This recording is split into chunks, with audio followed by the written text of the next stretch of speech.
कायदा सुव्यवस्था अबाधित ठेवण्यासाठी इचलकरंजी शहरात 3 पोलीस ठाणी कार्यरत असून वाहतुकीला शिस्त लावण्यासाठी स्वतंत्र शहर वाहतूक नियंत्रण शाखा आहे।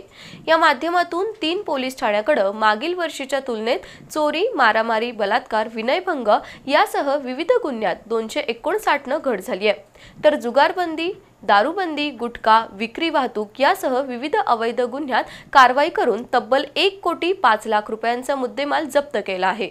याचप्रमाणे शहर वाहतूक शाखेने विविध कलमान्वये तब्बल 30,935 वाहन चालकांवर कारवाई केल्याची माहिती पोलीस उपाधीक्षक समीर सिंह साळवे यांनी दिली।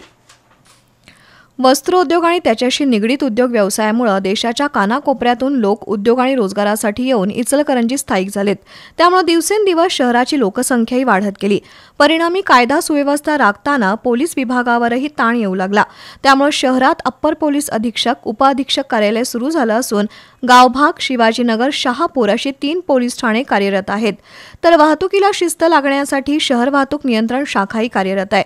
दरवर्षी या पोलीस ठाण्यात नोंद गुन्ह्यांची संख्या वाढत असली तरी 2023च्या तुलनेत 2024 मध्ये नोंद झालेल्या गुन्ह्यांमध्ये घट झाल्याचं दिसतंय।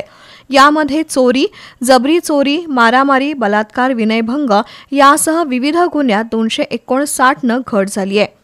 वर्षभरात अवैध व्यवसाय गुन्ह्यात कारवाई करून 1,05,00,000 रुपयांचा मुद्देमाल जप्त केलाय। यामध्ये जुगार खेळाचे 264 गुन्हे दाखल झाले असून त्यातून 28,78,294 रुपयांचा मुद्देमाल जप्त केलाय। तर दारूबंदी कलमान्वये 409 गुन्हे दाखल करून 51,58,780 रुपयांचा मुद्देमाल जप्त केला। अंमली पदार्थ, गांजा या गुन्ह्यात 6,61,000चा तसंच गुटखा विक्री वाहतुकीच्या 6 गुन्ह्यात 17,91,194 रुपयांचा मुद्देमाल जप्त केलाय।